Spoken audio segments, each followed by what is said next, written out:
আসসালামু আলাইকুম ভিউয়ার্স, আপনারা সবাই কেমন আছেন? আশা করি ভালো আছেন। আপনাদের দোয়ায় আমিও ভালো আছি। অবশ্যই দেখে বুঝতে পেরেছেন আমি আজকে কি রান্না দেখাবো আপনাদেরকে। হ্যাঁ ভিউয়ার্স, আমি আপনাদেরকে আজকে পটল আলু দিয়ে ডিমের তরকারি রান্না করে দেখাবো। কিভাবে এই গরমে অল্প মশলায় সুস্বাদু এই ডিমের তরকারিটি আপনারা রান্না করতে পারবেন, আমি আপনাদেরকে সেটি দেখাবো। তো চলুন আজকে আর বকবক না করে চলে যাই রান্না করতে। ডিমের তরকারির জন্য প্রথমে আমি ডিমগুলোকে সিদ্ধ করে নিচ্ছি। এখানে আমার একটি ডিম একটু ফাটা বের হয়েছে, এই জন্য পানিটা এরকম খোলা হয়ে গিয়েছে। তো আপনারা ডিম সিদ্ধের সময় অবশ্যই একটু লবণ দিয়ে দিবেন, এতে করে ডিমগুলার খোসা ছাড়াতে ইজি হবে। পটল নিয়েছি, পটলগুলোর আর আলুগুলোর খোসা ছাড়িয়ে আমি আলু পটলগুলোকে খুব সুন্দরভাবে ছিলে নিয়েছি, আর পটলগুলোকে এরকম মাঝখান থেকে দুই টুকরো করে দিয়েছি। আলুটাকে আমি সেম প্রসেসে কেটে নিয়েছি। এখন এগুলোকে ধুয়ে নিচ্ছি। তো হয়ে গিয়েছে, এখন আমি এগুলোর খোসা ছাড়িয়ে ঠান্ডা পানি দিয়ে দিচ্ছি, যাতে করে ডিমগুলো খুব তাড়াতাড়ি ঠান্ডা হয়ে যায় আর আমি পরিষ্কার করে নিতে পারি। ডিম আমি ছিলে নিয়েছি, এখন এগুলোকে একটু এভাবে করে চিড়ে দিব, এতে করে ভাজার সময় আর ফেটে যাবে না। আর এখানে কড়াইটি গরম হয়ে গিয়েছে, এখন আমি এখানে পর্যাপ্ত পরিমাণে তেল দিয়ে দিচ্ছি। আমি একবারই তেলটা দিয়ে দিচ্ছি। এখানে আমি ডিম ভাজা করব এবং তরকারিটাও এই একই তেলে রান্না করে নেব, এই জন্য একটু বেশি পরিমাণে দিয়ে নিলাম। আপনারা চাইলে বাড়ি কমিয়ে দিতে পারেন। তো তেলটা একদম গরম হওয়ার জন্য আমি একটু অপেক্ষা করছি, আর সাথে লবণ দিয়ে দিচ্ছি, এতে করে ডিমগুলো আর কড়াইতে লেগে যাবে না। ভালোভাবে গরম হয়ে গিয়েছে, এখন আমি এই ডিমগুলো এখানে দিয়ে দিচ্ছি। সবগুলো ডিম একবারেই দিয়ে দিলাম, আর একটু হলুদের গুঁড়া ছিটিয়ে দিচ্ছি, দিয়ে নাড়াচাড়া দিয়ে দিচ্ছি।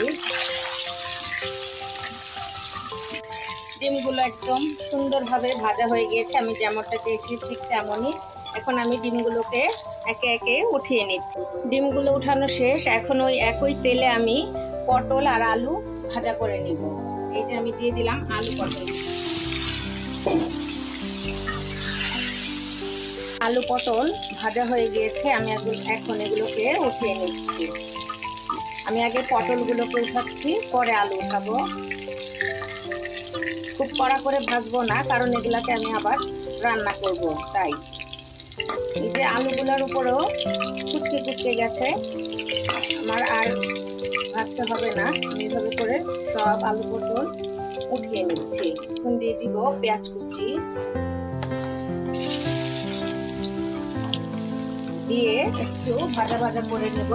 এখানে আমি আর লবণ দিচ্ছি না, কারণ তেলে আমি আগেই লবণ দিয়েছিলাম।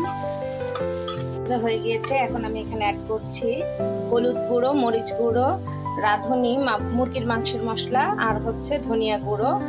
তো আমি এখানে পরিমাণ মতো দিয়েছি। আপনারা রান্নার আইটেম বেশি হলে বেশি আর কম হলে কম দিয়ে কষানো হয়ে গিয়েছে। এখন আমি এখানে দিয়ে দিচ্ছি আলু দিয়ে আমি আর একটু পানি দিব, এতে করে আলুটা সেদ্ধ হবে, আর ঢাকনা দিয়ে ঢেকে দিব।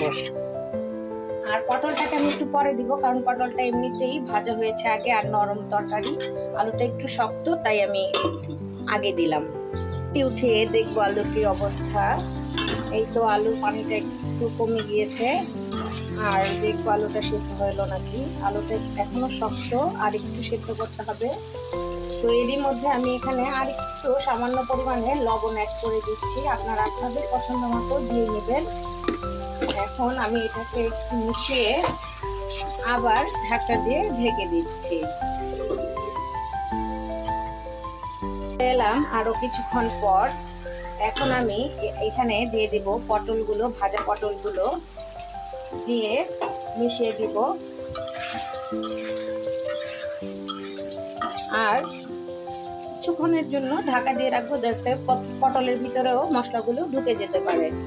পটলের কি অবস্থা, তো ভালোই মশলাটা পটলের গায়ে লেগে গিয়েছে। এখন আমি এখানে অ্যাড করছি পানি।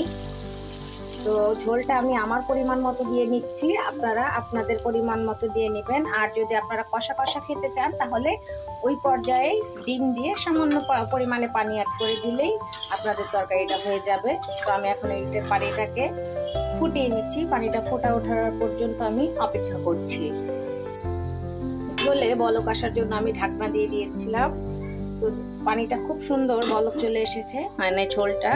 এখন আমি এখানে অ্যাড করে দিব পরিমাণ মতো কাঁচামরিচ। আমি আমার স্বাদ মতো দিয়ে দিচ্ছি, আপনারা আপনাদের মতো করে দিবেন, যেমন ঝাল খাবেন তেমন দিবেন। আমি মোটামুটি ঝাল খাবো, তাই 4-5টার মতো কাঁচামরিচ ফালি করে দিয়ে দিয়েছি। এখন আমি আবার কিছুক্ষণের জন্য ঢাকনা দিয়ে ঢেকে দেব। এই তো ঢাকনা তুলে দেখছি আমার তরকারিটা হয়ে গেছে। এখন আমি এখানে অ্যাড করে দিব ডিমগুলো, ওই যে ভেজে রেখেছিলাম ডিম, সেগুলো দিয়ে একটু মিশিয়ে দিচ্ছি। আর কয়েক মিনিটের মতো রান্না করব। এখন আমি এখানে দিয়ে দিব জিরে গুঁড়ো।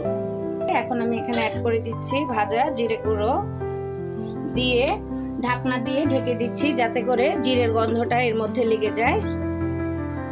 প্রায় 1 মিনিট পর আমি ঢাকনাটি তুলে দেখছি। এই তো জিরার গন্ধ আর জিরা খুব ভালোভাবে মিশে গিয়েছে।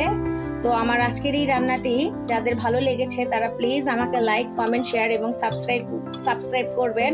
যারা আমাকে সাবস্ক্রাইব করেছেন তাদেরকে অসংখ্য ধন্যবাদ, আর যারা এখনো করেননি তাদেরকে রিকোয়েস্ট করছি প্লিজ প্লিজ প্লিজ আমাকে সাবস্ক্রাইব করুন। আজকের মতো এই পর্যন্তই।